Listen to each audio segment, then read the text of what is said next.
Good morning. Welcome to the Long Live Alternative Parties podcast. Free Press Media Press Inc., an alternative parties books publisher, sponsors this podcast. I'm Andrew Bouchard. Good afternoon, friends.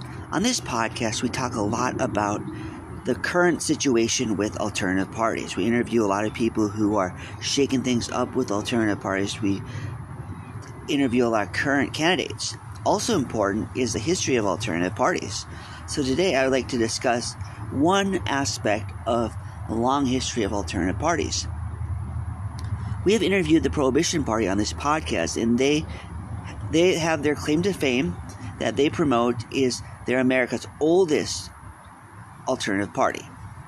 Oldest as in continuous alternative party. There is one party that was older.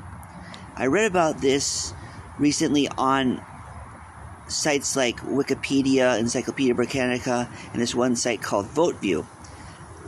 I got this information from common knowledge places.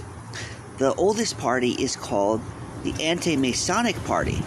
An interesting name for a party, and like its name suggests, it's singularly focused, what we call a single issue party. The Anti-Masonic Party formed because there was this individual named Captain Morgan who spoke out against the Masons. He was in the Masons at one point, and he wrote an expose on them.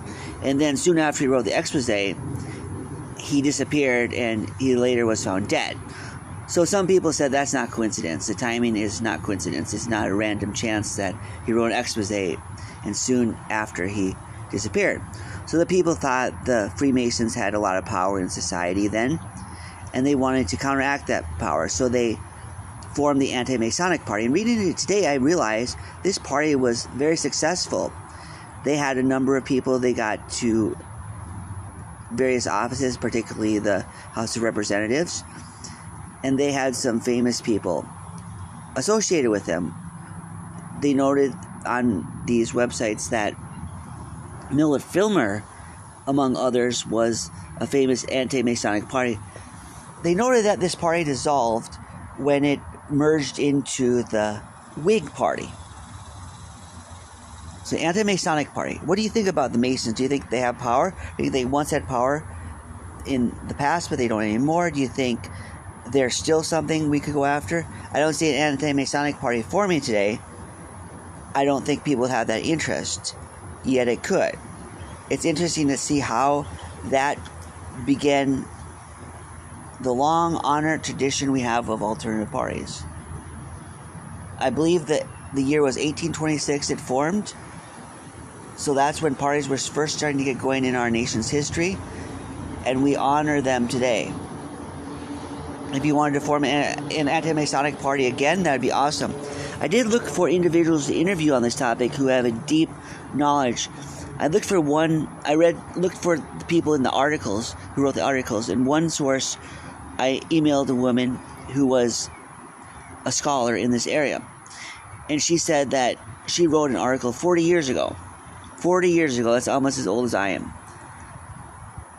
So this topic doesn't seem to be of current interest with people. However, it's possible there could be some interest. So if you know anybody who is knowledgeable about that era, particularly about the Anti-Masonic Party, that would be awesome to have them as guests. Kindly let me know. The Anti-Masonic Party is part of a broader social conditions. So anybody who has expertise in that area, who knows about that time period, the 1820s, 1830s, in American history, political history, anyone who knows that history may also know about the Anti-Masonic Party. So if you know somebody who's a history expert, who's a professor in history in that time period, we could interview them about the Anti-Masonic Party, as well as any parties that came up later. So friends, let us reflect on the Anti-Masonic Party, and let us ask, what can we learn from them, and how can we apply that today to alternative parties? How are you advancing alternative parties today? Long live alternative parties. Goodbye.